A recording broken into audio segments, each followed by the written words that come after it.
The next formatting tool we're going to talk about are hyperlinks. Before we get into how to create a hyperlink, there are a few accessibility considerations you should take into place for hyperlinks. The first accessibility consideration to keep in mind when doing hyperlinks is to ensure that you're selecting text only. When you're selecting the text that you're going to hyperlink, you want to try to ensure that you're not selecting spaces or punctuation. The second accessibility consideration is when you are selecting the text that you intend to hyperlink, you want to try and select what's called meaningful text.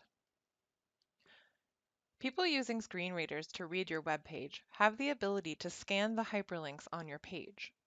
If you're using text such as click here or go here, someone using a screen reader will only hear click here, click here, click here multiple times as they're scanning your page.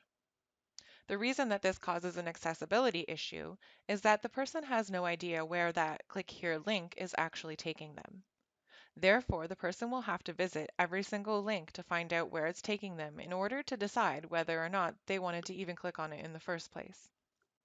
Best practice is to try to select meaningful text or descriptive text that will give the user or the reader some sort of indication where that hyperlink is going to take them.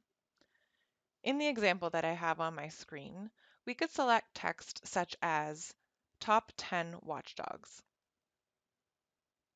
That text is descriptive enough so that the reader would understand that if they were to click this link, they would be taken to a website or a PDF document about the top 10 watchdogs. Now that we've selected our text, I'm going to demonstrate the three most popular types of hyperlinks you're going to use on your website.